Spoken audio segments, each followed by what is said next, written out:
إن الحمد لله نحمده ونستعينه ونستغفره ونعوذ بالله من شرور أنفسنا ومن سيئات أعمالنا من يهده الله فلا مضل له ومن يضلله فلا هادي له وأشهد أن لا إله إلا الله وحده لا شريك له وأشهد أن محمدا عبده ورسوله أما بعد فإن خير الحديث كتاب الله وخير الهدي هدي محمد صلى الله عليه وسلم وشر الأمور محدثاتها وكل محدثة بدعة وكل بدعة ضلالة وكل ضلالة في النار. أعوذ بالله السميع العليم من الشيطان الرجيم من همزه ونفخه ونفثه. بسم الله الرحمن الرحيم. رب اشرح لي صدري ويسر لي أمري واحلل عقدة من لساني يفقهوا قولي. بسم الله الرحمن الرحيم. إن الله وملائكته يصلون على النبي يا أيها الذين آمنوا صلوا عليه وسلموا تسليما. اللهم صل على محمد وعلى آل محمد كما صليت على إبراهيم وعلى آل إبراهيم إنك حميد مجيد. اللهم بارك على محمد وعلى آل محمد كما باركت على إبراهيم وعلى آل إبراهيم إنك حميد مجيد.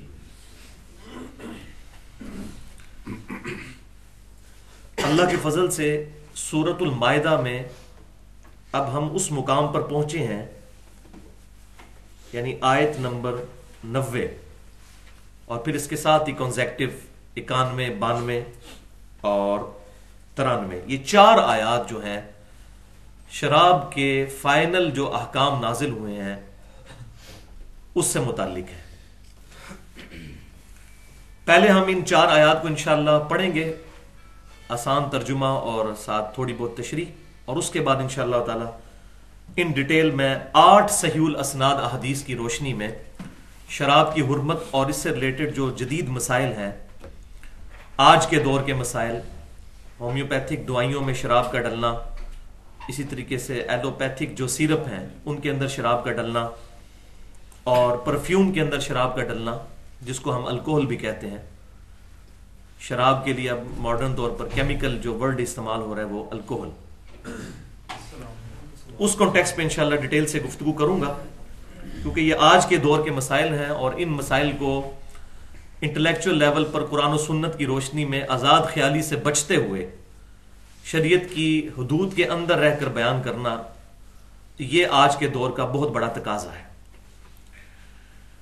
اعوذ باللہ السمیع العلیم من الشیطان الرجیم. بسم اللہ الرحمن الرحیم. یا ایھا الذین آمنوا، اے وہ لوگو جو کہ ایمان لے کر آئے ہو۔ تو سورۃ المائدہ آخر میں نازل ہونے والی صورتوں میں سے ہے، اور میں پہلے بھی کافی دفعہ بتا چکا ہوں کہ اسلامک شریعت کا فقہ جو اسلام کی ہے، شریعت کے جو احکام ہیں اس کا بلیو پرنٹ جو ہے وہ سورۃ البقرہ ہے، اور اس کے تکمیلی احکام سورۃ النساء اور سورۃ المائدہ ہیں۔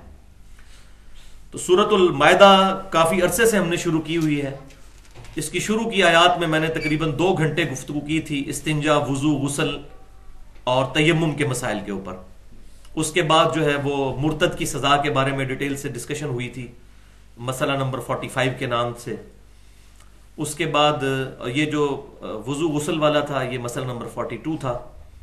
پھر مسئلہ نمبر 46 کے نام سے بھی ڈیٹیل تقریباً 35 منٹ کی گفتگو ہے، اسلامی سزاؤں کا فلسفہ، اور اس میں جو چوری کی سزا تھی اس کے اوپر میں نے ڈیٹیل کے ساتھ بیان کیا تھا۔ تو آج بھی انشاءاللہ تعالی ہماری یہ شراب سے متعلق کا جو گفتگو ہے وہ مسئلہ نمبر 68 کے نام سے ہم انشاءاللہ، بلکہ 69 کے نام سے اپلوڈ کر دیں گے، کیونکہ پچھلی دفعہ جو گفتگو ہوئی تھی تقریباً 54 منٹ کی، مسئلہ نمبر 68 کے نام سے قسم اور منت کے احکام اور مسائل، اس نام سے اہل سنت پاک.com پر اپلوڈ ہو چکی ہے۔ تو یہ بڑی امپورٹنٹ گفتگو ہے۔ اے ایمان والو، انما الخمر والمیسر، بے شک خمر یعنی شراب، والمیسر میسر اور جوا، والانصاب اور بت، والازلام اور جوئے کے تیر، جو اس وقت ایک خاص طرح کی کھیل کھیلی جاتی تھی جوئے کے لیے، رجس من عمل الشیطان، یہ ناپاک چیزیں ہیں اور شیطان کے اعمال میں سے ہے۔ یہ ناپاکی ٹینجیبل فارم میں ناپاکی نہیں ہے، جس طرح پیشاب اور پخانہ یہ ہوتا ہے، روحانی طور پر یہ ناپاک چیزیں ہیں، شریعت کی جو حدود ہیں ان کے اندر. فَاجْتَنِبُوهُ، تو ان سے بچتے رہو، لَعَلَّكُمْ تُفْلِحُونَ، تاکہ تم فلاح پا سکو. تو یہ فَاجْتَنِبُوهُ، اس سے بچتے رہو، یہ واضح طور پر حکم ہے، اور اگلی آیت میں جا کر اس سے بھی سخت حکم آئے گا. لہٰذا ڈاکٹر اقبال کے جو بیٹے ہیں ہمارے ملک میں، جاوید اقبال صاحب، جنہوں نے اپنے باپ کے نام کو بدنام کرنے کے سوا کچھ نہیں کیا، وہ کہتے ہیں جی قرآن پاک میں کہیں شراب کی حرمت نہیں آئی. احادیث کو تو وہ مانتے ہی نہیں، احادیث میں تو بڑی ڈیٹیل کے ساتھ بخاری اور مسلم میں چیپٹرز موجود ہیں، لیکن قرآن پاک کا یہ پورشن واضح طور پر بتا رہا ہے کہ اللہ تعالیٰ نے کہا ہے کہ یہ ناپاک شیطانی کام ہے، ان سے بچو. تو قرآن پاک میں جب بھی کسی چیز کو حرام کیا جاتا ہے اس کے لیے مختلف انداز میں الفاظ استعمال ہوتے ہیں. یہ ضروری نہیں ہے کہ ایک سلیس اردو کا جملہ بولا جائے کہ یہ چیز حرام ہے، ضروری نہیں ہے کہ ایسے ہی بولا جائے. اسی طریقے سے شریعت کے جب احکام فرض کیے جاتے ہیں ان کے لیے بھی کبھی نماز کے لیے آیا کہ نماز کو قائم کرو، تو روزوں کے لیے آیا کتب علیکم الصیام، تم پر جو ہے وہ مقرر کر دیے گئے ہیں، وہاں کتبہ کا لفظ آیا ہے شریعت کے لیے. تو مختلف الفاظ استعمال ہوتے ہیں. امت نے تواتر کے ساتھ کیا فہم لیا، محدثین نے کیا فہم لیا، اہل سنت اور اہل تشیع، بلکہ دنیا کے تمام مکاتب فکر کے جو مسلمان ہیں ان کا اس بات پر اجماع ہے کہ شراب حرام ہے. ایون جو کرسچنز اور جیوز ہیں ان کی بھی جو کتابیں ہیں، آج بھی جو اولڈ ٹیسٹیمنٹ اور نیو ٹیسٹیمنٹ ہے، اس میں بھی شراب کی حرمت موجود ہے. تو لہذا کہا جا سکتا ہے کہ تمام اہل کتاب کا، چاہے وہ جیوز ہوں، چاہے وہ کرسچنز ہوں، چاہے ہم مسلمان ہوں، کیونکہ ہم بھی اہل کتاب ہیں. جیوز کے پاس اولڈ ٹیسٹیمنٹ، ہمارے پاس کرسچنز کے پاس نیو ٹیسٹیمنٹ، اور ہمارے پاس الحمدللہ یہ فائنل ٹیسٹیمنٹ ہے، قرآن کسوٹی. تو تمام اہل کتاب کا اس پر اتفاق ہے کہ شراب حرام ہے، اور اہل سنت کہلوانے والے تینوں گروہ، بریلوی، دیوبندی اور اہل حدیث یعنی سلفی اور اہل تشیع بھی اس پر متفق ہے. تو اللہ تعالیٰ نے فرمایا کہ یہ چاروں کام جو ہیں، شراب، جوا، بت اور جوئے کے تیر، یہ سب کے سب شیطانی کام ہیں، ناپاک ہیں، ان سے بچو تاکہ تم کامیاب ہو سکو. انما یرید الشیطان ان یوقع بینکم العداوۃ والبغضاء، بے شک شیطان تو یہی چاہتا ہے کہ وہ تمہارے درمیان ڈال دے عداوت یعنی دشمنی اور بغض، فی الخمر والمیسر، شراب اور جوئے کے ذریعے. اب یہ بڑی فلسفیانہ بات ہے کہ شیطان کا مقصد یہ ہے کہ شراب اور جوئے کے ذریعے تمہارے درمیان دشمنی ڈال دے اور بغض اور بیر ڈال دے. وہ میں بعد میں سمجھاتا ہوں کہ اس سے مراد کیا ہے. وَيَصُدَّكُمْ عَنْ ذِكْرِ اللَّهِ، اور ایک اور مقصد وہ پورا کرتا ہے شراب اور جوئے کے ذریعے کہ اللہ کے ذکر سے غافل کر دے. وَعَنِ الصَّلَاةِ، اور نماز سے بھی غافل کر دے. فَهَلْ أَنْتُمْ مُنْتَهُونَ، تو کیا اب تم باز آتے ہو کہ نہیں. دیکھیں کتنے سخت الفاظ ہیں، یعنی اتنا کھول کر بیان کیا جا رہا ہے اور کہا جا رہا ہے کہ باز آتے ہو کہ نہیں. اس کے بعد بھی کوئی کہے کہ شراب کی حرمت کہاں ہے اور جاوید اقبال صاحب باز نہ آئے تو پھر ان کو اپنے اسلام میں شک کرنا چاہیے. دین اسلام میں کوئی شک نہیں، ان کے اپنے اسلام میں ان کو کوئی شک لاحق ہو گیا. تو بھائیو یہاں پر یہ جو بات بیان ہوئی کہ اس کے ذریعے وہ دشمنی اور بغض ڈال دیتا ہے اور اللہ کے ذکر سے غافل کر دیتا ہے اور نماز سے. یہ تو موٹی سی چیز ہے کہ اللہ کے ذکر سے اور نماز سے تو غفلت ہوگی. جب بندے کو اپنی ہوش ہی نہیں ہوگی تو اس نے اللہ کا ذکر کہاں سے کرنا ہے. لیکن پہلی دو چیزیں یہ بڑی امپورٹنٹ ہیں جن کو اللہ تعالیٰ نے شروع میں ذکر فرمایا کہ وہ ان کے ذریعے تم میں دشمنی اور بغض ڈلواتا ہے. وہ کیسے؟ جو لوگ بھی شراب کے عادی ہوں گے، ظاہر ہے کہ جب وہ نشہ کریں گے تو ان پر ایک خاص کیفیت طاری ہوگی اور اس کیفیت کی وجہ سے وہ اول فول بولنا شروع کر دیں گے اور بات لڑائی جھگڑے تک پہنچ جائے گی. اور اکثر شراب خانوں میں لڑائیاں ہو جاتی ہیں. جب شراب پی ہوتی ہے تو وہ پھر ماں بہن کی گالیاں نکالنی شروع کر دیتے ہیں اور آپس میں لڑائی شروع ہو جاتی ہے. اگر اس وقت کوئی کمزور ہے وہ برداشت کر لے گا لیکن دل میں اس کے بغض آ جائے گا. اور شراب اور جوئے کے اندر ایک چیز کامن ہے، وہ ہے زندگی کے تلخ حقائق سے آنکھیں بند کرنا. برٹل فیکٹس آف لائف کو فیس نہ کرنے کا ایک ذریعہ ہے یہ دونوں چیزیں. جوا کیوں انسان کھیلتا ہے؟ وہ چاہتا ہے کہ میں کسی طریقے سے محنت سے بچوں اور ایک شارٹ کٹ کے ذریعے میں بہت زیادہ دولت کما لوں تاکہ دنیا میں آسائش کے ساتھ رہ سکوں. یہی چاہتا ہے نا. تو ایک تو یہ ذریعہ ہے کہ وہ جوئے میں مال لگاتا ہے تاکہ زیادہ مال کمائے. دوسرا یہ ہے کہ وہ اگر جوا نہیں کھیل سکتا تو وہ اپنا غم غلط کرنے کے لیے شراب پیتا ہے تاکہ اسے ہوش ہی نہ رہے. تو یہ دونوں چیزوں کے اندر یہ کامن چیز ہے کہ برٹل فیکٹس آف لائف جو لوگ برداشت نہیں کرتے وہ یہ دو ذریعے اختیار کرتے ہیں. تو اس کے مقابلے پر محنت اور صبر ہے. جو محنت سے کام کریں گے جوئے کو اوائڈ کریں گے، اور جو صبر سے کام لیں گے اللہ تعالیٰ کی طرف سے آئی ہوئی تکالیف پر اور پریشانیوں پر اور حلال اور حرام کی تمیز کریں گے تو وہ لوگ شراب سے بھی بچیں گے اور جوئے سے بھی بچیں گے انشاءاللہ. تو صبر و استقامت وہ چیز ہے جو انسان کو ان دو بڑی برائیوں سے بچا سکتی ہے. اور میں نے پہلے بھی کئی دفعہ یہ بات بتائی ہے کہ صبر صرف تکلیف پر نہیں ہوتا کہ کسی شخص کا جوان بیٹا فوت ہو گیا تو اب اس نے صبر کرنا ہے.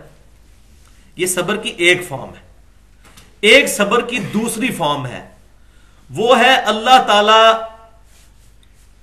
کی بتائی ہوئی حدود کی پابندی کرنا.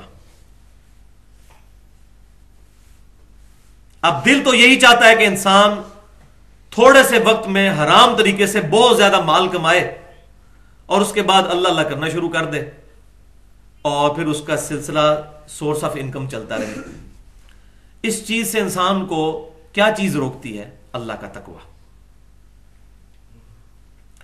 تو حرام کاموں سے بچنا یہ صبر کی دوسری فارم ہے.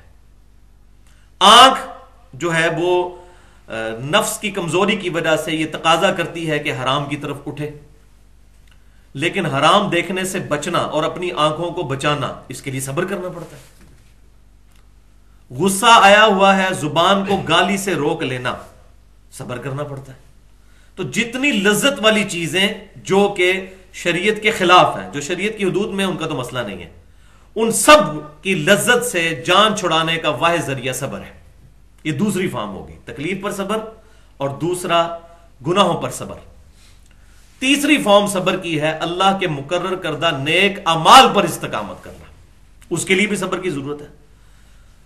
اب ہم لوگ یہاں پر جو بیٹھے ہوئے ہیں سردیوں کی رات میں، ظاہر ہے کہ تکلیف اٹھا کر آئے ہیں. اب واپسی پہ بھی جن لوگوں نے موٹر بائک پہ جانا ہے تو ٹھنڈ کھانی پڑے گی.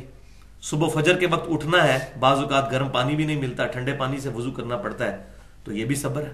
اسی طریقے سے کسی کو صبح کے وقت غسل کی حاجت ہے اور وہ شخص صبح فجر سے پہلے اٹھ کر غسل کر کے نماز ادا کرتا ہے، تو یہ اللہ تعالیٰ کی مقرر کردہ شریعت کے احکام کو فل کرنے کے لیے وہ صبر کر رہا ہے. تو یہ تینوں صبر کی اقسام ہوئی. تو ان میں سے پہلا صبر جو ہے وہ تکلیف پر صبر کرنا، دوسرا اللہ کی حدود کا صبر کرنا، اور تیسرا اللہ کے مقرر کردہ فرائض پر صبر کرنا. گرمیوں کے روزے رکھنا بہت مشکل ہے، اس پہ صبر کرنا. تو یہ دوسری فارم میں لائی کرتا ہے کہ گناہوں پر صبر کرنا. یہ گناہ کے کام ہے، شراب پینا اور جوا کھیلنا، لیکن صبر کر لینا، روکھی سوکھی پر گزارا کر لینا اور جوئے سے بچنا اور تکلیف پر صبر کر لینا اور شراب نہ پینا، یہ اہل ایمان کی نشانی ہے. وَأَطِيعُوا اللَّهَ وَأَطِيعُوا الرَّسُولَ، اور اطاعت کرو اللہ کی اور اس کے رسول کی. وَاحْذَرُوا، اور محتاط رہنا. شیطان سے ہر وقت کانشیس رہنا ہے، کسی وقت بھی اس کا حملہ ہو سکتا ہے. اللہ اور اس کے رسول کی اطاعت کرتے ہوئے ساتھ ساتھ محتاط بھی رہنا ہے. کہیں ایسا نہ ہو کہ اطاعت کے دوران ہی بعض اوقات انسان اپنی مرضی بھی کرنا شروع کر دے. جس طرح کئی مسلمان ہیں 4 وقت کی نماز پڑھتے ہیں، 5ویں وقت کی فجر کی نماز نہیں پڑھتے. 4 وقت میں وہ بڑے محتاط ہیں لیکن 5ویں وقت میں جو ہے غیر محتاط ہو جاتے ہیں. فَإِن تَوَلَّيْتُمْ، اور یاد رکھو اگر تم نے روح گردانی کی، اللہ اور اس کے رسول کی اطاعت سے پھر گئے، فَعْلَمُوا أَنَّمَا عَلَىٰ رَسُولِنَا الْبَلَاغُ الْمُبِينُ، تو یہ جان لو کہ ہمارے رسول کے ذمہ سوائے صاف صاف پہنچا دینے کے اور کوئی نہیں چیز، کوئی اور ذمہ داری نہیں ہے. ان کا کام صرف تمہیں بتانا ہے. اب اگر اس شریعت پر عمل کرو گے تو تمہارا اپنا نفع ہے. ہمارے نبی صلی اللہ علیہ وسلم کا کوئی نہ تو ذاتی نفع ہے نہ ذاتی نقصان ہے، اپنا نقصان کرو گے. اب ساتھ ہی الحمدللہ اللہ کی طرف سے جو پہلے شراب کی اجازت تھی، اس دوران جن لوگوں نے شراب پی ہوئی تھی اور بعد میں پتا چلا کہ جی یہ تو شیطانی کام ہے اور یہ ناپاک چیز ہے اور یہ ساری چیزیں، تو کئی مسلمانوں کے دلوں میں یہ بات اس وقت آئی ہوگی کہ ہم پہلے تو شراب پیتے رہے ہیں، وہ تو ہماری گھٹی میں اب پڑ چکی ہے، ہمارے جینز تک اس کا ایفیکٹ پہنچ چکا ہے، تو وہ کیسے نکلے گا؟ اب ہم پاک اپنے آپ کو کیسے کریں گے؟ کیا صرف آپ پینا چھوڑ دیں تو جو پہلے پی ہوئی ہے اس کا کیا بنے گا؟ کیونکہ گریجولی حرام ہوئی نا، 4 سٹیجز میں شراب کو حرام کیا گیا، چوتھی یہ فائنل ہے وہ سٹیج جس میں مکمل طور پر پہلے سورۃ البقرہ میں کہا گیا کہ اس میں فائدے بھی ہیں اور نقصان بھی ہیں، لیکن اس کے نقصانات فائدے سے زیادہ ہیں. پھر سورۃ النساء میں کہا گیا کہ جب تم شراب پیے ہوئے ہو نشے کی حالت میں تو نماز کے قریب نہ جایا کرو. واضح طور پر منع نہیں کیا، لیکن ان اشاروں سے ہی جو پرہیزگار مسلمان تھے اسی وقت پیچھے ہٹنا شروع ہو گئے. لیکن یہ پھر فائنل حکم جو ہے سورۃ المائدہ کی شکل میں نازل ہوا کہ اب کوئی گنجائش نہیں. تو یہاں یہ بھی ایک شریعت کا مسئلہ یاد رکھیں، آج کوئی شخص یہ نہیں کہہ سکتا کہ 4 سٹیجز میں شراب کو حرام کیا جائے گا، پہلے کو 8-10 سال پیتا رہے پھر بعد میں حرام ہوگی. نہیں، آج اگر کوئی شخص بائی برتھ مسلمان ہے یا آج اسلام کو قبول کرتا ہے تو پہلے دن سے شریعت کے احکام اس پر لاگو ہوں گے، کیونکہ نبی صلی اللہ علیہ وسلم کی مبارک زندگی میں بھی فتح مکہ کے موقع پر کئی لوگ اسلام لے کر آئے، کئی اس کے بعد. تو ان کو یہ نہیں کہا گیا کہ پہلے چونکہ یہ لوگ باقی صحابہ شراب پیتے رہے تو آپ اتنے سال پی لو اس کے بعد پھر حرام ہوگی. نہیں، جب یہ شریعت کنکلوڈ ہو گئی اس کے بعد پہلے دن سے شراب حرام ہے. اب کوئی یہ نہیں کہہ سکتا جی دیکھیں جی اللہ تعالیٰ نے، یہ چند جو آج کل جدید سکالرز ہیں وہ یہ کہتے ہیں کہ اللہ تعالیٰ نے گریجولی یہ چیزوں کو حرام کیا تو ہمیں بھی آہستہ آہستہ یہ چیزیں کرنی چاہیے. ٹھیک ہے، جن چیزوں میں گنجائش ہے وہاں آہستہ آہستہ ہی کرنی چاہیے، لیکن جو بالکل پیٹ چیزیں ہیں، جو حرام چیزیں ہیں، ان کے بارے میں تو پہلے دن سے. تو اس وسوسے کو سیٹل کیا جا رہا ہے کہ پہلے جو تم لوگ پیتے رہے تو کوئی اس میں مسئلہ نہیں، اللہ تعالیٰ کی اجازت اس میں شامل تھی، لیکن اب اللہ تعالیٰ نے معاف کر دیا ہے، اب مزید تقوی اختیار کرو. لیس علی الذین آمنوا وعملوا الصالحات، کوئی شے نہیں ہے ان لوگوں پر کہ جنہوں نے ایمان قبول کیا اور نیک اعمال کیے. جناح فیما طعموا، حرج نہیں ہے، کوئی حرج ایمان والوں کے لیے جنہوں نے نیک اعمال بھی کیے. فیما طعموا، جو کہ وہ پہلے پی چکے ہیں، جو پہلے شراب کھا پی چکے وہ، اس کے معاملے میں ان کی کوئی پرسش نہیں ہوگی. اذا متقوا وآمنوا وعملوا الصالحات، جبکہ پہلے بھی وہ تقوی اختیار کرتے تھے اور وہ ایمان لے کر آئے تھے اور نیک اعمال کرتے تھے. صرف ایک یہ چیز تھی تو وہ اللہ تعالیٰ نے اس وقت تک حرام ہی نہیں کی تھی، لیکن اب حرام کر دی ہے. تو اب اللہ تعالیٰ فرما رہا ہے ثم اتقوا، تو اب پھر تقوی اور اپنے اندر پیدا کرو. وآمنوا، پھر اس کی برکت سے مزید ایمان بڑھے گا. ثم اتقوا، پھر مزید تقوی اپنے اندر پیدا کرو. واحسنوا، اور پھر درجہ احسان تک پہنچا. وہ 3 سٹیجز جو حدیث جبریل میں بتائی گئی ہیں. سب سے باٹم لائن پہ اسلام ہے، جو بنی الاسلام علی 5، اسلام کی بنیاد 5 چیزوں پر ہے. یہ صحیح مسلم کی پہلی حدیث ہے، صحیح بخاری میں بھی موجود ہے کہ پہلی چیز تم گواہی دو کہ اللہ کے سوا کوئی معبود نہیں، محمد صلی اللہ علیہ وسلم اس کے رسول ہیں. دوسرا نماز قائم رکھنا، تیسرا زکوٰۃ، اور چوتھا حج، اور 5واں رمضان کے روزے. یہ اسلام کی بنیاد ہے. لیکن ایمان جو ہے وہ اس سے بھی اوپر کا درجہ ہے. مزید تقوی اور پرہیزگاری اس میں آیا کہ تقوی پیدا کرو. ثم اتقوا وآمنوا، مزید تقوی اختیار کرو گے اور پھر ایمان میں مزید پختہ ہو جائیں گے.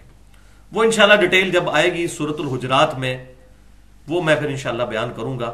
2 اور چیزیں ایڈ ہیں اسلام میں، اگر 2 چیزیں اور ایڈ کر دی جائیں تو ایمان بن جاتا ہے.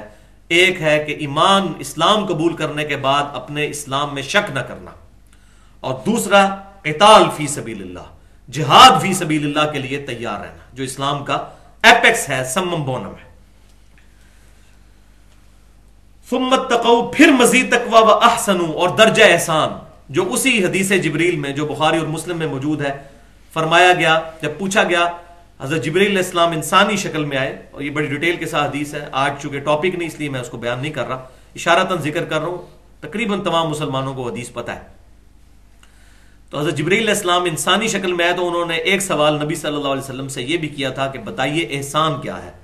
تو آپ صلی اللہ علیہ وسلم نے فرمایا کہ احسان یہ ہے کہ تم اللہ کی عبادت اس طرح کرو گویا کہ تم اپنے رب کو دیکھ رہے ہو، اور اگر یہ درجہ حاصل نہیں کر سک رہے تو یہ درجہ ضرور حاصل کر لو کہ یہ تصور تم پر یہ کامل ہو جائے کہ تمہارا رب تمہیں دیکھ رہا ہے۔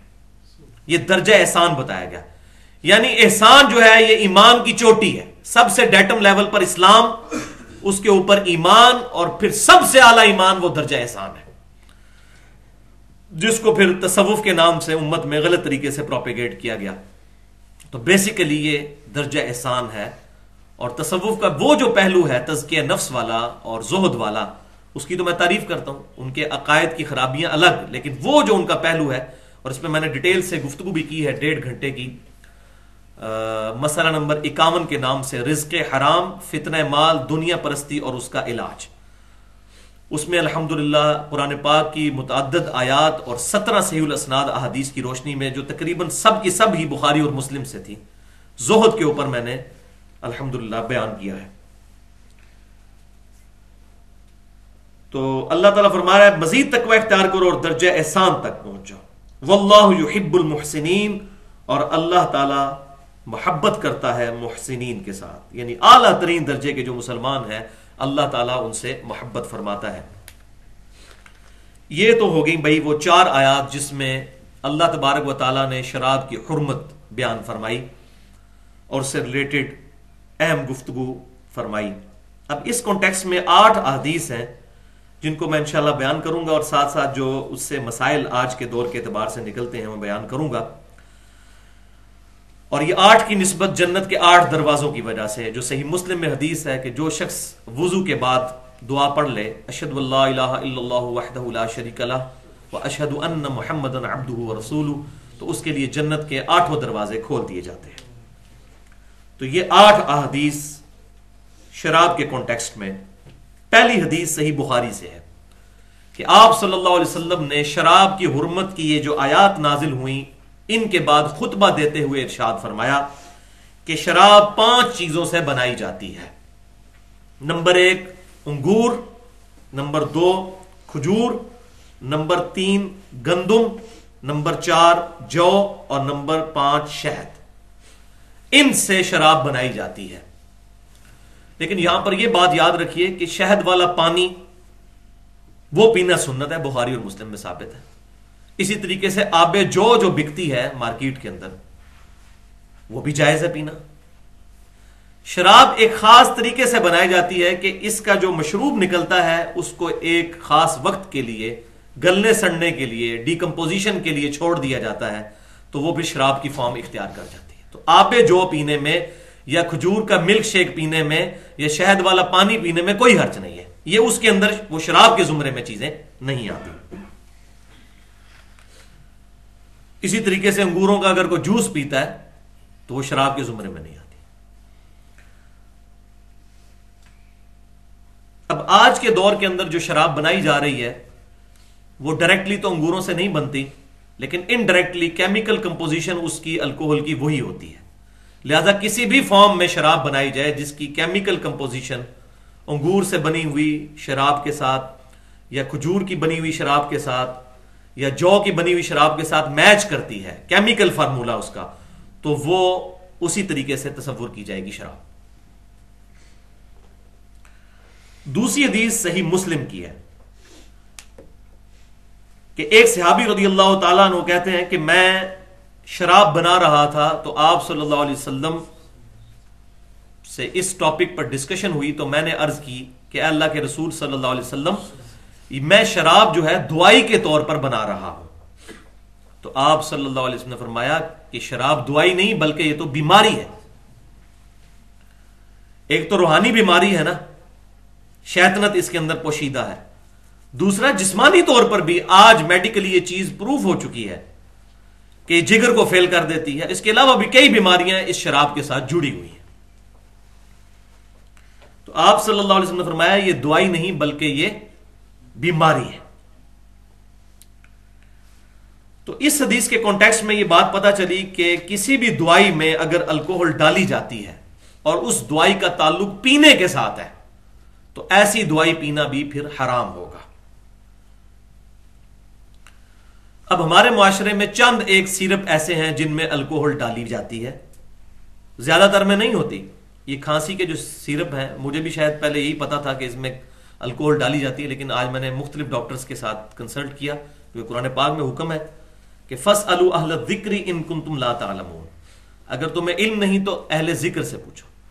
تو یہ ڈاکٹری کی فیلڈ کے جو لوگ ہیں تو ہومیوپیتھک ڈاکٹر اور ایلوپیتھک جو ڈاکٹر بہترین ہیں ان کو میں نے آج سیل فون پہ ان سے بات کی تاکہ اس ڈسکشن میں مجھے آسانی رہے. تو اہل ذکر اس فیلڈ میں ڈاکٹرز ہیں، جیولوجی کی فیلڈ میں جیولوجسٹ ہیں، ایمبریولوجی کی فیلڈ میں، گائنی کی فیلڈ میں ایمبریولوجسٹ ہیں. تو انہوں نے بتایا کہ اکثر جو سیرپ ہیں ان میں الکوہل نہیں ڈالی جاتی ہے. آپ اس کی کمپوزیشن جو ہے اس کو دیکھ لیں، اس میں نہیں لکھی ہوتی. چند ایک ہیں جن میں ڈالی جاتی ہے تو ان کو اوائڈ کیا جا سکتا ہے. یہ تو ہو گیا ایلوپیتھک جو دوائیں ہیں ان کا معاملہ. باقی جو ہومیوپیتھک دوائیں ہیں ان تمام دوائیوں کے اندر الکوہل ڈالی جاتی ہے، لیکن اس میں ایک گنجائش نکل آتی ہے.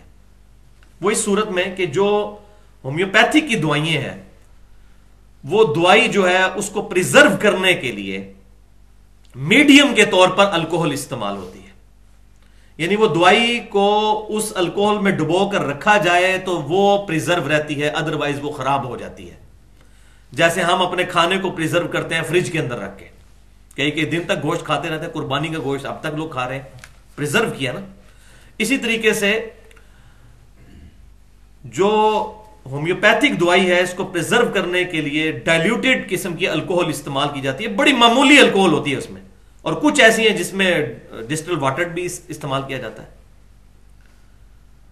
تو یہ جو دوائی ہوتی ہے ہومیوپیتھک، اس کو ڈائلیوٹیڈ الکوہل کے اندر پریزرو کر کے رکھا جاتا ہے، اور پھر وہ پاؤڈر جو اویلیبل ہوتا ہے، جو ساری پڑیاں، وہ جو اکثر لوگ ہمارے کہتے ہیں کہ جی وہ ایک طرح کی پڑیاں سب کو دیتے ہیں، تو وہ جو پڑی دی جا رہی ہوتی ہے، وہ جو پاؤڈر ہوتا ہے جو دودھ سے تیار کیا جاتا ہے، وہ صرف میڈیم کے طور پر استعمال ہوتا ہے.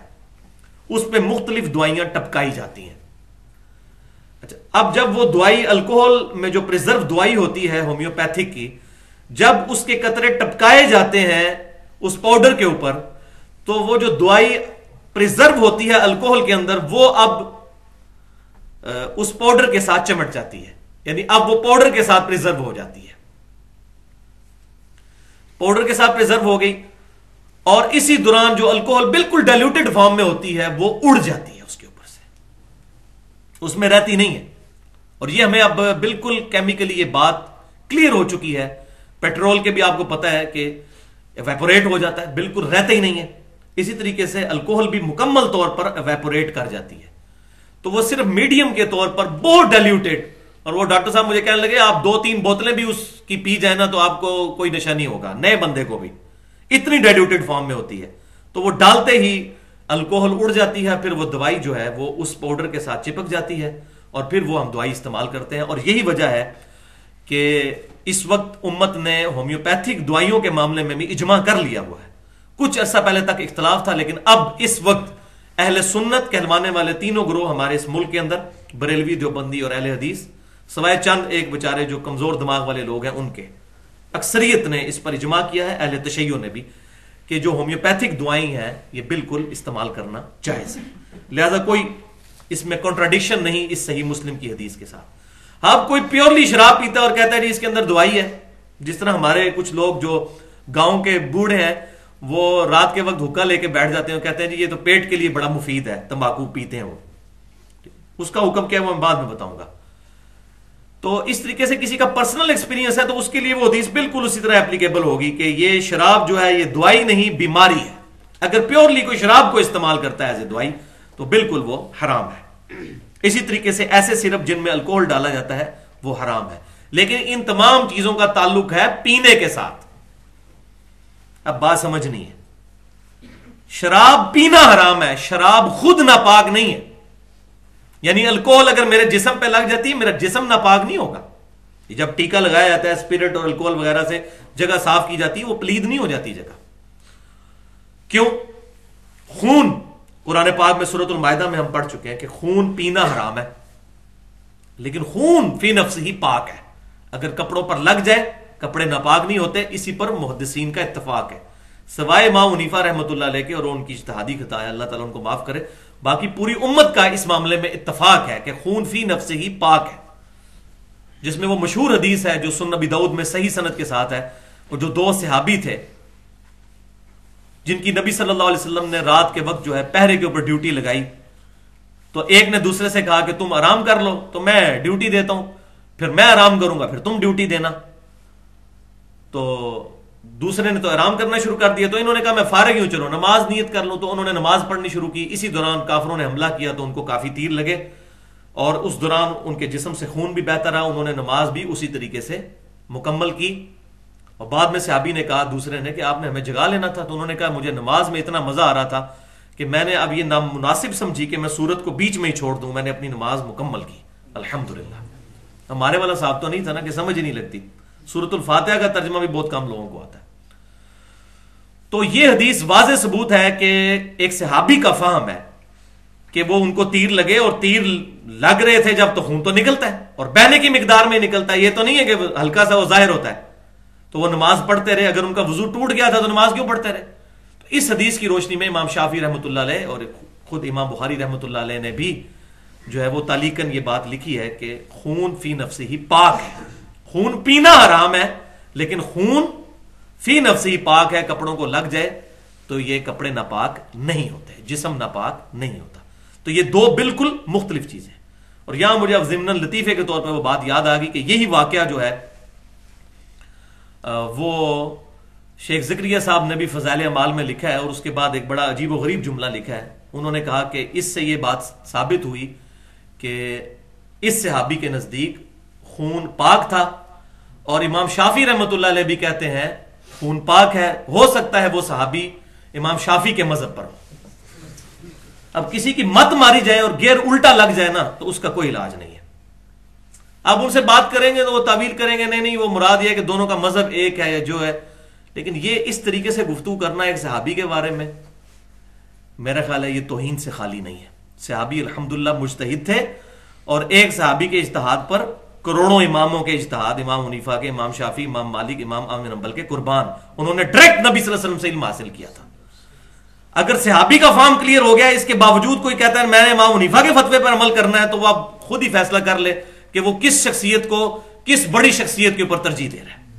اور امام حنیفہ رحمۃ اللہ علیہ کا اس میں کوئی قصور نہیں. میں بار بار کہہ چکا ہوں ان کا قول بالکل صحیح سند کے ساتھ موجود ہے. میرا کوئی فتویٰ قرآن سے ٹکرا جائے، حدیث سے ٹکرا جائے، یا کسی صحابی کے قول سے ٹکرا جائے تو وہ چیزیں لے لو اور میرے فتوے کو چھوڑ دو. انہوں نے تو اپنی قبر بھاری ہونے سے بچا لی، لیکن یہ پچھلے جو چمچے ہیں، شاہ سے زیادہ شاہ کے وفادار بننے والے، ان کی مثال اسی طریقے سے ہے جیسا کہ کرسچنز نے حضرت عیسیٰ علیہ السلام پر تہمت باندھی. عیسیٰ علیہ السلام کا ہم دل سے احترام کرتے ہیں الحمدللہ. امام حنیفہ رحمۃ اللہ علیہ کا ہم دل سے احترام کرتے ہیں. جب ہم کرسچنز کو عیسیٰ علیہ السلام کے بارے میں جو ڈیوینٹی کلیم کرتے ہیں اس پہ ان سے ہم جھگڑا کر رہے ہوتے ہیں تو کبھی ہمارے دل میں خیال نہیں آتا کہ ہم عیسیٰ علیہ السلام کی توہین کر رہے ہیں. معاذ اللہ. وجیہن فی الدنیا والآخرہ قرآن نے کہا ہے. ہم نے اپنا ایمان برباد کرنا ہے. بالکل اس طریقے سے جب ہم فقہ حنفی کے اندر جو غلط چیزیں ہیں ان کو پوائنٹ آؤٹ کر رہے ہوتے ہیں تو مقصد امام حنیفہ رحمۃ اللہ علیہ کی معاذ اللہ توہین نہیں ہوتا، بلکہ غلطی کو غلطی کہنا ہے. اور بلکہ ہم تو کہتے ہیں ہم پکے حنفی ہیں کہ امام حنیفہ رحمۃ اللہ علیہ کے اس حکم پر عمل کر رہے ہیں کہ میری کوئی بات کتاب و سنت یا صحابی کے قول سے ٹکرا جائے تو اس کو چھوڑ دو. اس کا نام اگر حنفی ہونا ہے تو ہم حنفی ہیں الحمدللہ. لیکن اگر حنفیت سے مراد کو یہ لیتا ہے کہ کتاب و سنت کا جنازہ نکل جائے لیکن اپنے بزرگوں کے بے سند اقوال جو چل رہے ہیں جو ثابت ہی نہیں اکثر امام حنیفہ رحمۃ اللہ علیہ سے، ان کے اوپر آنکھیں بند کر کے چلنا ہے تو یہ حنفیت نہیں ہے. یہ شیطنت کے سوا کچھ نہیں ہو سکتا والعیاذ باللہ تعالی. تو بات کہاں سے کہاں نکل گئی؟ تو خون جس طریقے سے پاک ہے، پینا حرام ہے، بالکل اسی طرح شراب پینا حرام ہے. الکوہل اگر جسم پر لگتی ہے کبھی صفائی کرنے کے لیے، زخم کو پوچھنے کے لیے، تو وہ ہم پی نہیں رہے ہوتے بلکہ وہ لگائی جا رہی ہوتی ہے، تو اس سے جسم یا کپڑے ناپاک نہیں ہوں گے اور وہ جائز ہوگا. لہذا اب اسی میں ہی امپلائڈ ہے پرفیوم کا مسئلہ بھی، جو اب سارے مولوی مان چکے ہوئے ہیں. کیونکہ ان کو بہت دیر کے بعد سمجھ آئی ہے. پرفیوم میں بھی آپ پی نہیں رہے ہوتے سینٹ کو. میں نہیں لگاتا, میں تو الحمدللہ عطر ہی استعمال کرتا ہوں, میں کو اپنے لیے معاملہ سیدھا نہیں کر رہا. پرفیوم میں بھی الکوہل استعمال ہوتی ہے, وہ جسم پر یا کپڑوں پر لگتی ہے, تو وہ پیتا کوئی نہیں ہے, لہذا اس کا حکم وہی خون والا حکم ہے. یہ جو بعض لوگ دلیل دیتے ہیں نا کہ نہیں الکوہل اڑ جاتی ہے, تو اس میں تو پھر آپ کو کوئی عقلی طور پہ یہ بھی کہتا ہے کہ شراب بھی اڑ جاتی ہے, یہ پیشاب لگتا ہے تو وہ بھی اڑ جاتا ہے, ایویپوریٹ ہو جاتا ہے, وہ معاملہ ڈفرنٹ. حالانکہ یہ عقلی دلیل غلط ہے. تو اصل دلیل اس میں جو ہے وہ یہی ہے کہ وہ پینا حرام ہے فی نفس ہی, وہ ناپاک نہیں. اور جو شراب کو ناپاک کہا گیا اس آیت کے اندر 90 نمبر میں, وہ روحانی طور پر ناپاک اس کو کہا گیا. انما الخمر والمیسر والانصاب والازلام رجس من عمل الشیطان. تو یہ روحانی طور پر, ورنہ بت کو اگر ہاتھ لگ جائے تو بت ناپاک کر دے گا آپ کو نہیں. اس میں بت بھی کہا گیا کہ بت بھی ناپاک ہے, تو ناپاکی سے مراد ہے روحانی ناپاکی. یہ ٹینجیبل فارم میں نہیں ہے بلکہ نان ٹینجیبل فارم میں. تیسری حدیث صحیح مسلم میں ہے کہ ایک صحابی رضی اللہ تعالیٰ عنہ نے نبی صلی اللہ علیہ وسلم سے یہ مسئلہ پوچھا کہ یا رسول اللہ صلی اللہ علیہ وسلم, کیا میں شراب سے سرکہ بنا سکتا ہوں؟ تو آپ صلی اللہ علیہ وسلم نے فرمایا نہیں, شراب سے سرکہ نہیں بنا سکتے. تو آپ صلی اللہ علیہ وسلم نے شراب سے سرکہ بنانے سے بھی منع فرما دیا.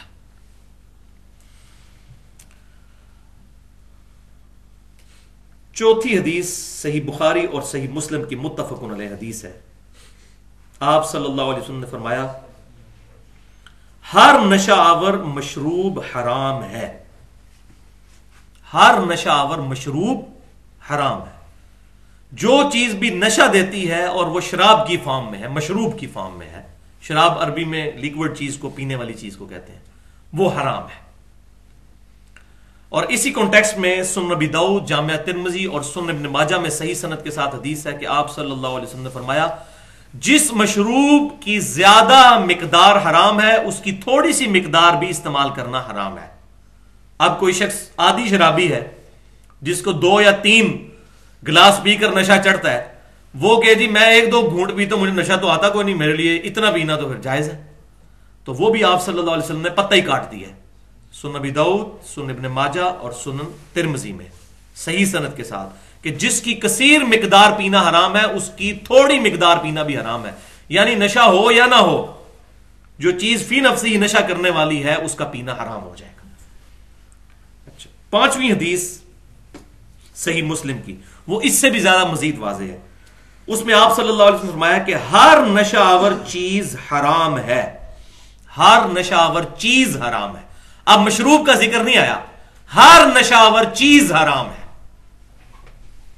دوسری حدیث جو صحیح مسلم کی اس سے پہلے ہم نے پڑھی اس میں تھا مشروب, یہاں ہے کہ ہر نشہ دینے والی چیز حرام ہے. لہذا وہ چیزیں جو مشروب کی فارم میں نہیں بھی ہیں جب بھی نشہ دیں گی وہ حرام ہی تصور کی جائیں گی. مثال کے طور پر افیون, ہیروئن, چرس, اور اب تو یہاں ہمارے ملک کے اندر لوگ سمت بانڈ کا بھی نشہ کر رہے ہیں. اسی طریقے سے بھنگ, جس طرح کی بھی چیزیں, ہر نشہ آور چیز حرام ہے. تو اس میں کیٹاگوریکل مینشن ہو گیا. اچھا, اور اس کے ساتھ ہی پھر الفاظ ہیں ہر نشہ آور چیز حرام ہے. جو حرام اس طرح کی چیزیں ہوئے پیتا ہوا مر گیا تو آخرت میں اللہ تعالیٰ اسے جو جنت کی شراب ہے اس سے محروم کر دے گا, والعیاذ باللہ تعالی. اور صحیح مسلم کی حدیث, اگلی حدیث جو اسی کانٹیکسٹ میں ہے, 5ویں حدیث کے ہی, کہ آپ صلی اللہ علیہ وسلم نے فرمایا کہ جو شراب پینے والا ہے, نشہ آور چیزیں استعمال کرنے والا ہے, قیامت میں اللہ تعالیٰ اسے جہنمیوں کا پسینہ, پیپ اور خون پلائے گا, والعیاذ باللہ تعالی. اب بھی جاوید اقبال صاحب کو یہ سمجھنا ہے کہ شراب کہاں حرام لکھی ہوئی ہے, تو ان کی عقل پہ ہی ماتم کیا جا سکتا ہے. اب یہاں پر میں سگریٹ والا مسئلہ بھی ذرا کلیئر کر دوں, کیونکہ اس میں آیا تھا ہر نشہ آور چیز حرام ہے. تو نشے کی تعریف وہی ہے کہ جس کو پینے سے نشہ آ جاتا ہو, جب نیا بندہ پیے. ایک پرانا عادی ہے وہ تو اگر 3 یا 4 سگریٹ پیتا ہے افیون کے ساتھ یا چرس کے ساتھ, اس کو تو پتہ ہی کچھ نہیں چلتا. ایک سگریٹ پینے سے. نیا آدمی جب بھی نشاور چیز استعمال کرے اور اس کو نشہ ہو جائے, اس چیز کو ہم کہیں گے یہ حرام ہے. اب کئی لوگ ایسے ہیں کہ جو چائے نہ پیئیں تو ان کا سر درد کرنا شروع کر دیتا ہے, بلکہ کئی لوگ نہیں, تقریباً زیادہ تر لوگ, ہم میں سے بھی کئی لوگ. اب یہ بے وقوفی ہے اگر کوئی شخص یہ کہے کہ چائے پینا حرام ہے, یہ بھی نشہ ہے, دیکھیں جی چائے نہ پی تو سر درد شروع ہو گیا. تو نشے کی تعریف یہ نہیں ہے. نشے کی تعریف یہ ہے کہ اس کو پینے کے بعد انسان کی, اس کو پینے کے بعد ہوش ختم ہو جائے. تو چائے آپ جتنی مرضی پیتے رہیں اس سے آپ کو نشہ نہیں چڑھتا. تو چائے اس حکم میں نہیں آتی. اب رہا مسئلہ سگریٹ کا, تو ان احادیث کی روشنی میں سگریٹ بھی نشے میں تو نہیں آتا, نشے کے زمرے میں سگریٹ نہیں آتا, ورنہ اگر سگریٹ کو نشے کے زمرے میں لائیں گے تو چائے اس سے پہلے آ جائے گی. جیسے لوگ سگریٹ کے عادی ہیں اس طرح چائے کے بھی عادی ہیں. ہمارے دفتروں میں لوگ 3 4 دفعہ پیتے ہیں, ہم تو شکر الحمدللہ صبح 1 دفعہ پیتے ہیں, دودھ پتی وہ پی, چائے نہیں, تو معاملہ سیدھا ہو جاتا ہے. لیکن کئی لوگ ہمارے ساتھ ہی آفس میں 3 4 دفعہ چائے پیتے ہیں اور وہ کہتے ہیں ہم تو کام ہی نہیں کر سکتے. تو اس بنیاد پر اگر کوئی سگریٹ کو حرام کہتا ہے تو اس کی علمی کمزوری ہے. سگریٹ قریب الحرام ہے اس لیے کہ یہ انسان کی صحت کے لیے نقصان دہ ہے بہت زیادہ. اب کوئی کہے گا چائے بھی نقصان دہ ہے, چائے نقصان دہ نہیں ہے بھائی. چائے کے ذریعے دودھ بھی آپ کے جسم میں جاتا ہے, اور یہ میں کئی ڈاکٹر سے کنفرم کر چکا ہوں. میں نے ان کو کہا کہ میں ویسے دودھ نہیں پیتا, مجھے اس کی طرف رغبت نہیں ہوتی, لیکن دودھ پتی جو ہے وہ میں 2-3 مگ بھی پی جاتا ہوں, تو کیا اس کا ایفیکٹ دودھ والا ہی ہوگا؟ تو انہوں نے کہا ہاں بالکل, یہ دودھ کی ہی طرح ایفیکٹ کرتا ہے جسم میں جا کے. دودھ پتی پی لیں یا خالی دودھ, یہ برابر ہے. تو وہ تو نفع کی چیز ہے, اس میں دودھ بھی شامل ہے, نفع آور چیز موجود ہے. لیکن سگریٹ کا مسئلہ اور حکے کا مسئلہ یہ ہے, یہ تمباکو کا, نفع والی بات کوئی نہیں, نقصانات ہی نقصانات ہیں. لہذا سگریٹ جو ہے اس سے بچنے میں عافیت اس لیے ہے کہ یہ اپنے جسم کو نقصان پہنچانے والی چیز ہے. اور ابھی میڈیکلی یہ چیز پروف ہو چکی ہے, امریکہ میں پورے ریسرچ پیپر چھپ چکے ہیں اس بات کے اوپر کہ جو لوگ سگریٹ پیتے ہیں ان کے پھیپھڑے جو ہیں وہ ڈیمیج ہو جاتے ہیں. اسی طریقے سے دل کی بیماریوں کا وہ شکار ہو جاتے ہیں.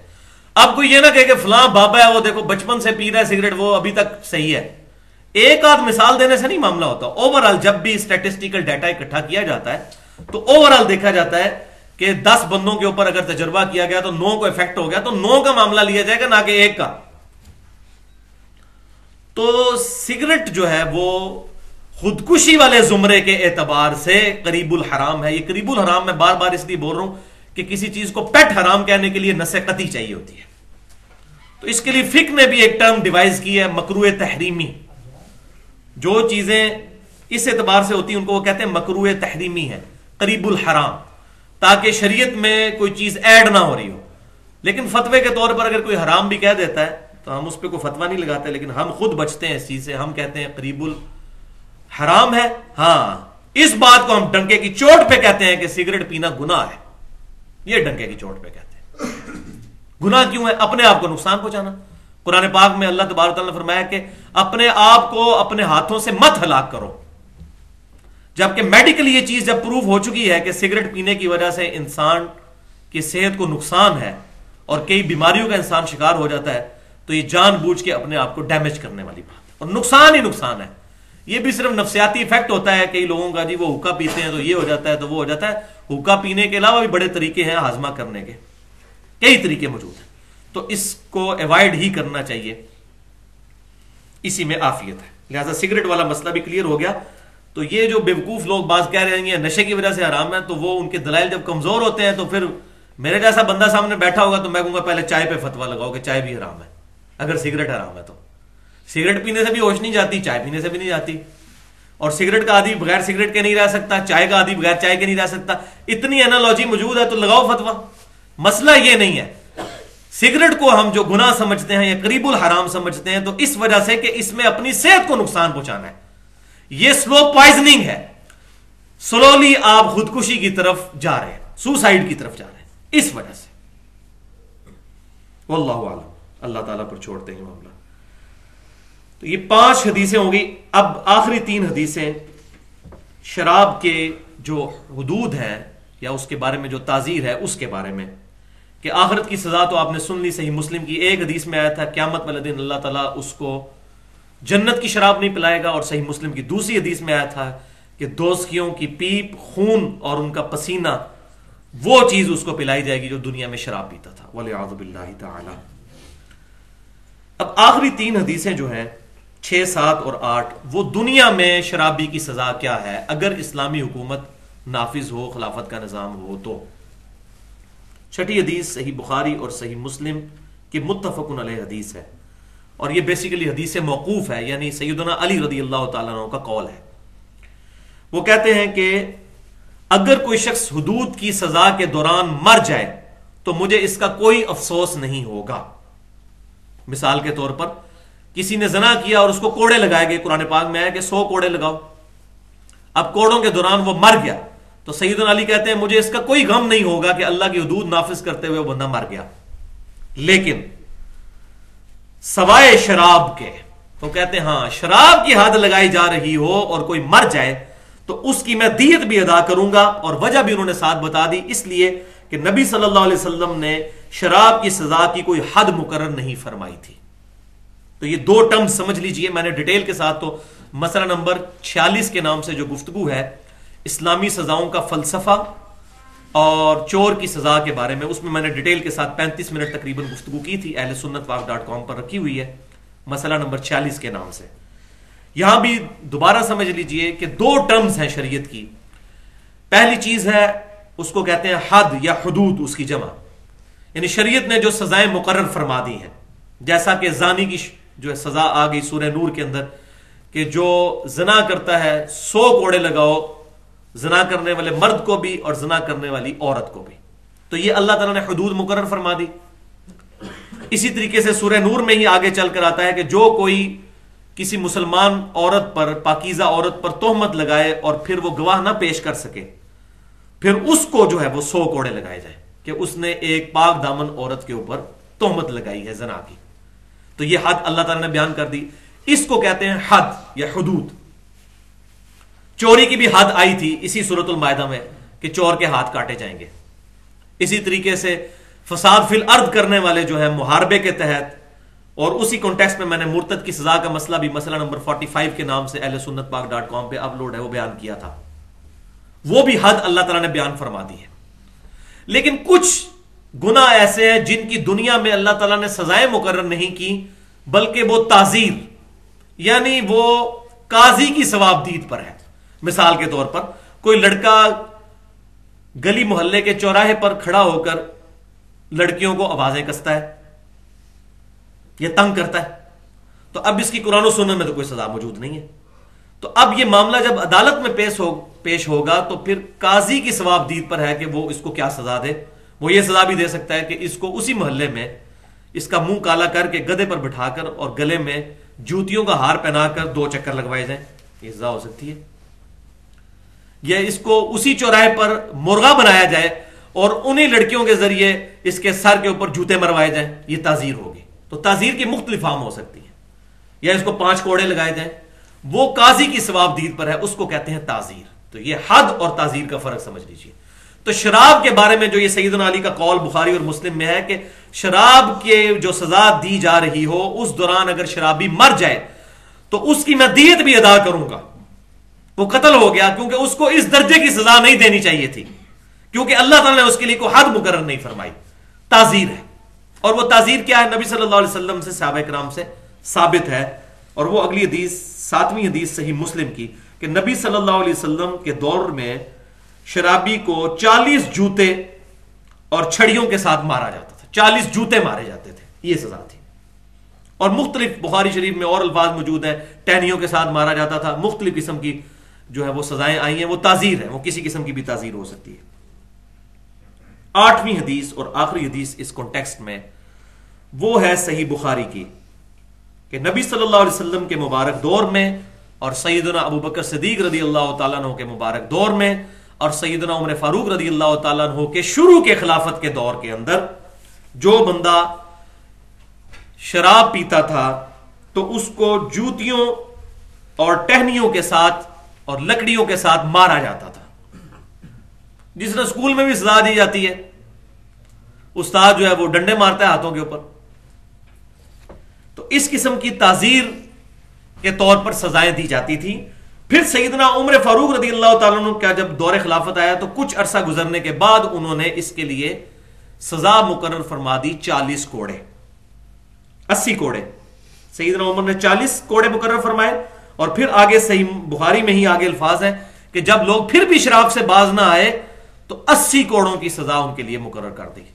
سیدنا عمر فاروق رضی اللہ تعالیٰ عنہ نے اپنے مبارک دور میں کتنے کوڑے؟ 80 کوڑے. اور وہ الفاظ ہیں کہ شراب سے لوگ باز نہیں آتے تھے. اب ہم کس زمانے میں بیٹھے ہوئے ہیں؟ یعنی کم از کم وہ صحابہ کا زمانہ تو تھا، صحابہ تابعین کا، جس میں یہ حرکتیں ہو رہی تھی. اور وجہ کیا تھی؟ فتنہ مال. بخاری اور مسلم کی متفق علیہ حدیث ہے، آپ نے اپنی وفات سے 1 مہینہ پہلے شہدائے احد کے اوپر نماز جنازہ دوبارہ پڑھی اور وہاں آپ نے ایک بڑا ڈیٹیل خطبہ دیا.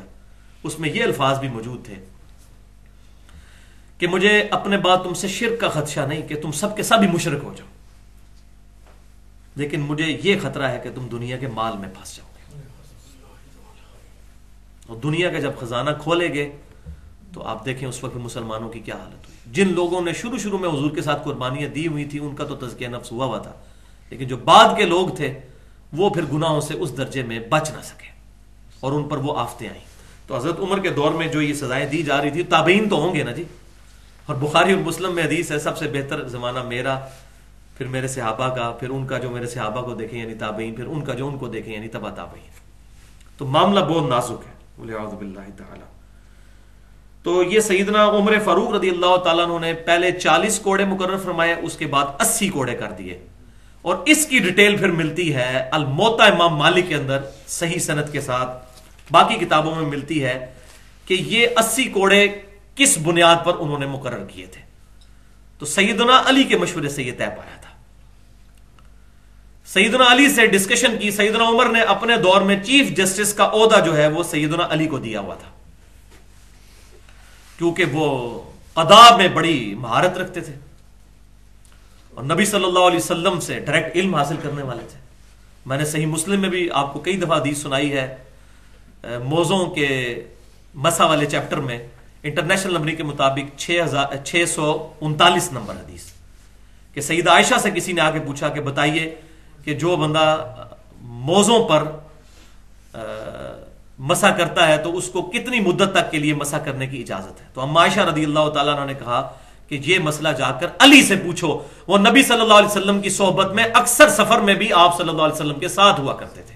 حالانکہ حضرت عائشہ بھی ہوتی تھی، لیکن ہمیشہ تو ہی حضرت عائشہ ہوتی تھی کیونکہ وہ تو آپ صلی اللہ علیہ وسلم قرآن اندازی کرتے تھے. صحیح بخاری میں موجود ہے قرآن اندازی کرنا جائز ہے، جیسے یہ کمیٹی کے لیے پرچیاں ڈالی جاتی ہیں، جس کی پرچی نکل آئے تو، لیکن برابر ہو تب.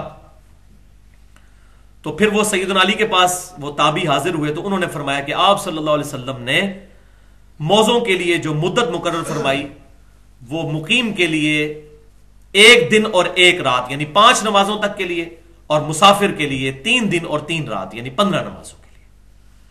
تو سیدنا علی کو چیف جسٹس کے عہدے پر فائز کر دیا تھا. اور یہ بھی جو قطر والوں نے فلم بنائی ہے عمر سیریز، اس میں بھی انہوں نے یہ سین دکھایا ہے کہ سیدنا عمر جو ہے سیدنا علی کے پاس جاتے ہیں اور کہتے ہیں کہ میرے لیے سارے معاملات چلانا مشکل ہے، تو میں چاہ رہا ہوں کہ چیف جسٹس کا عہدہ جو ہے آپ قبول کریں کیونکہ آپ صحابہ میں سب سے بڑھ کر علم رکھنے والے ہیں.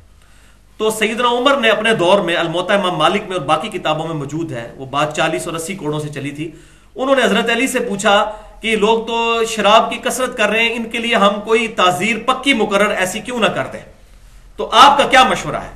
تو سیدنا علی نے کہا کہ ان کے لیے 80 کوڑوں کی تعداد مقرر کی جائے، اور میں یہ اجتہاد اس چیز سے کر رہا ہوں جو قرآن پاک میں آیت ہے کہ جو کسی پاک دامن عورت کے اوپر تہمت لگاتا ہے اور پھر گواہی نہ لا سکے تو اس کو 80 کوڑے لگائے جائیں گے سورہ نور میں.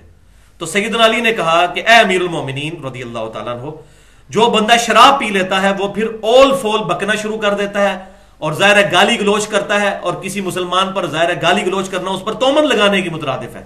آپ کسی کو ایسی بات کہتے ہیں جو اس کے اندر خرابی موجود نہیں، شرابی آدمی کو تو ہوش ہی نہیں ہوتی، اس کے تو جو دماغ میں آئے گا منہ میں وہ بکتا چلا جائے گا، تو وہ نہ چاہتے ہوئے بھی اس گناہ کا مرتکب ہو جائے گا شراب کی وجہ سے، یعنی تہمت مسلمانوں پہ لگانی شروع کر دے گا. تو انہوں نے اس کو اٹیچ کیا اس آیت کے ساتھ. انہوں نے کہا کہ اللہ تعالیٰ نے بھی تہمت والے کی سزا 80 کوڑے رکھی ہے.